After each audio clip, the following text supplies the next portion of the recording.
Thanks for tuning in to the Real Women Chronicles podcast. I am your international certified life coach, Tiadra Taylor. The sole purpose of this podcast is to get you from where you are now to where you want to be. Yes, it's time to break chains and to get unstuck. Thanks again for joining in. Let's begin.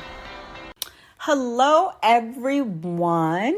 I hope you guys are having a beautiful day. This is your virtual certified life and relationship coach. I go by the name of Coach T, and welcome to the Real Women Chronicles podcast. If you are joining me for the first time, if you are one of my avid listeners that are constantly downloading my episodes, I just want to give you a quick thank you for tuning in each and every week. I pray that these podcasts really make a difference in your life.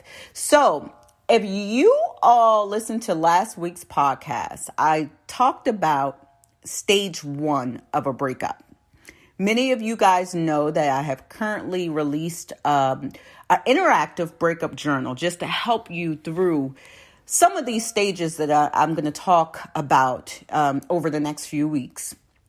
And that journal can be found on my website at therwcpodcast.com. Again, it's an interactive 30-day motivational journal just to kind of help you through the toughest times of your breakup.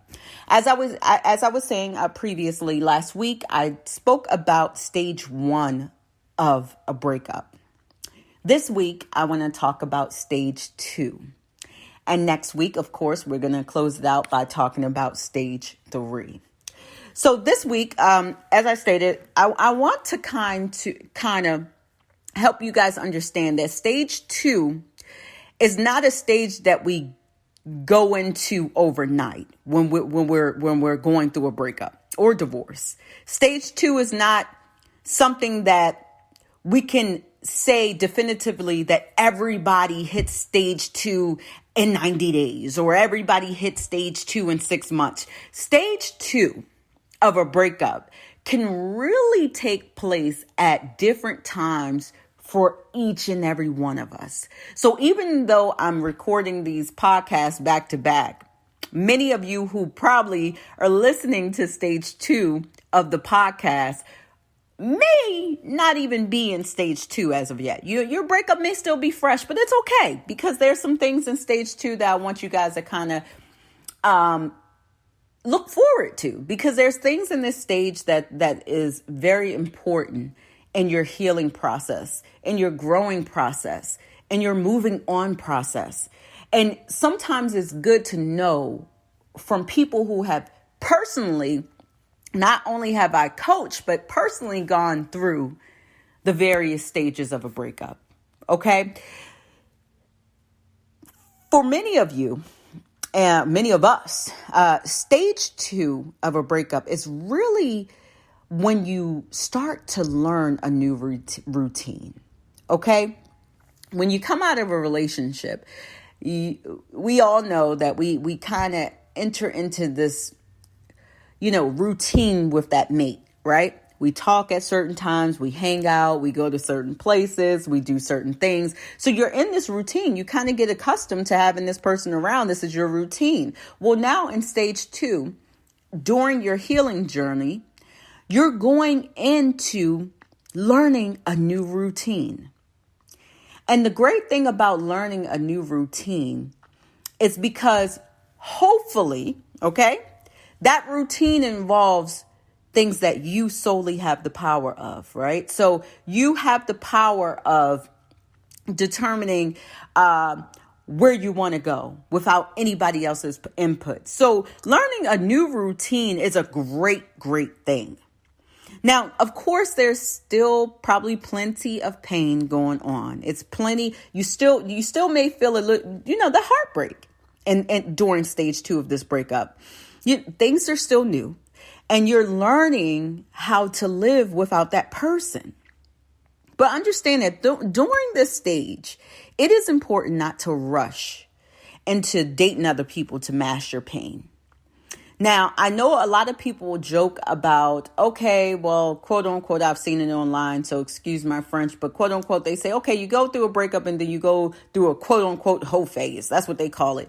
And for those who do not understand what that phase is, they're basically saying that you go through a phase where you, I guess, serial date. Okay, you get out there and you involve yourself with different people, just trying to mask your pain. And I can attest that for a moment, it feels good to do that. Only for a smidget of a moment. And then eventually you're forced to face that pain that you have been trying to run from because it's still there.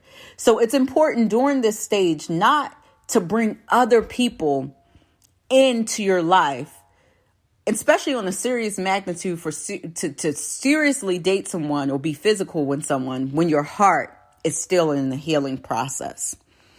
There's several reasons why you don't want to do that. Okay. At this point in time of your breakup, you're very vulnerable. Okay. You're very hungry to feel that thing that you think is a void in your heart.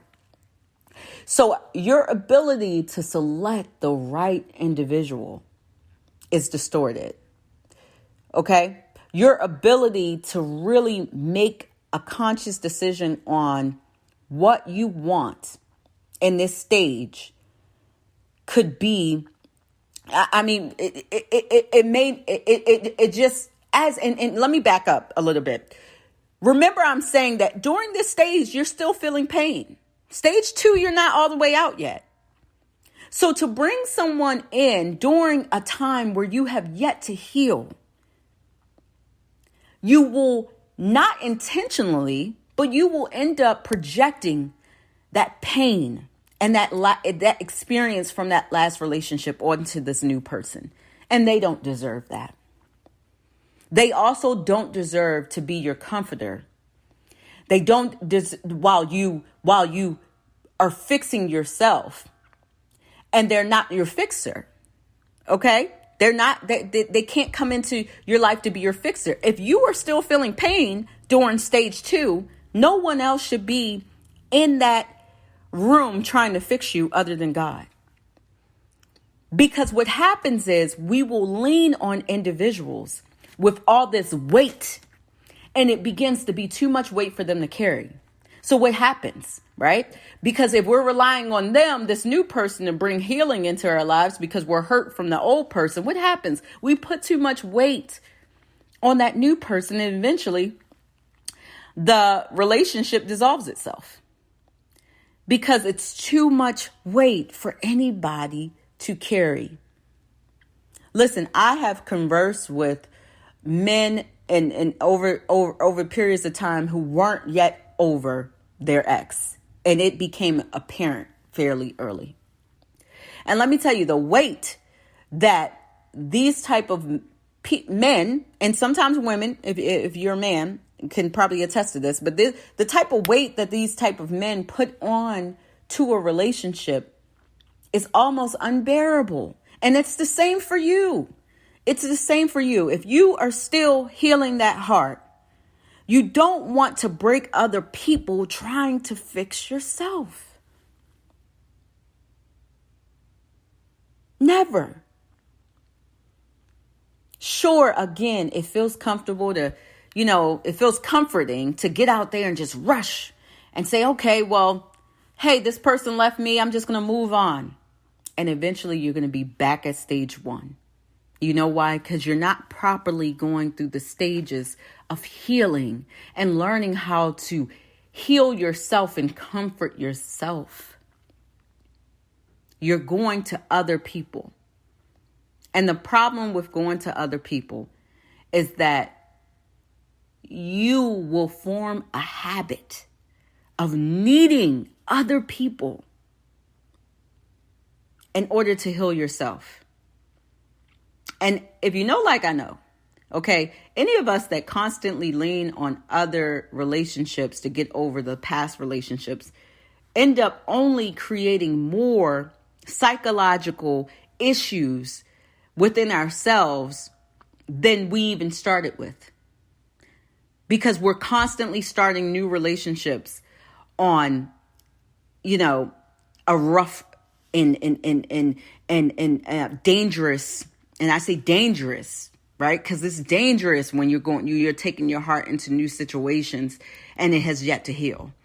So you're starting these relationships on rocky foundations, dangerous foundations. It's important to understand in stage 2, your singleness is here for a reason. You had grown accustomed to having a mate around, affirming your worth. Okay, many people get in relationships and they feel like, hey, this relationship shows people that I'm loved. Look at my man, look at my woman, look at my husband, look at my wife. So of course, maybe even subconsciously, you have grown accustomed to having someone affirming your worth. Now, during your time of singleness, now in this stage 2, you have entered into a season where you have to learn just how to affirm yourself. Stage 2 is so pivotal. And you guys will be surprised how many people will skip stage 2. They will skip stage 2. So they think they're skipping stage 2 because life has a way of making us learn the same lessons over and over again until we go through the same trials over and over again until we actually learn the lesson, right? But some people try to skip through stage 2. They really do. Some people try to just, act like stage 2 doesn't exist. No, this is the time of growth. Before you get to the time of healing, before you get to the time of completely being over that person and ready to indulge in new relationships and new opportunities, you have to first learn how to love on yourself. That is done during stage 2 of that breakup. This is where you learn your own likes and dislikes. This is the stage where you learn from your own mistakes. And this is the stage where you really should be becoming obsessed with healing from the inside out. Obsessed with yourself. Obsessed with feeling that wholeness and that joy that relationship has taken from you. This is the stage. It cannot be skipped. You don't want to skip it. It's too many great things that happens during this stage that will help you in all the relationships to come. Although you still feel, fear and worry about moving forward at this point and at this stage, remember you are doing it. Anybody listening to the sound of my voice, if you are currently in stage 2, or if you are looking forward to stage 2, remember this. Although there's still some pain there, although there's, still some anxiousness about moving forward and being unsure about, finding that next relationship or being in a better relationship in the future. Sometimes that anxiety gets the best of us. We get afraid. We're afraid, right? Is anybody else going to love you? Okay. Remember, during this stage, you're getting up every day and you're doing it. You're doing it. We get so filled with worry about tomorrow and we don't embrace the successes of today. If you are in stage 2, you are moving. You are doing it. You are living without that person that you thought you couldn't live without. And it's a powerful, powerful thing. Okay. So next week, I want to talk about stage 3 of a breakup. Again, if you need help transitioning through the breakup that you are currently going through, the Breakup to Breakthrough Journal is now available on my website, the rwcpodcast.com. As always, let's close out in prayer. Father God, I just thank you for allowing us to come together yet again another day just to talk about healing, Father God, just to come to you, arms wide open, Father God, receiving all of the healing that you have in store for us, Father God, as my listeners who are going through breakups, transitions, through the various stages of healing, Father God. Walk with them, teach them, help them to see their worth, and help them to find the wholeness that is only found within themselves, Father God. We love you. We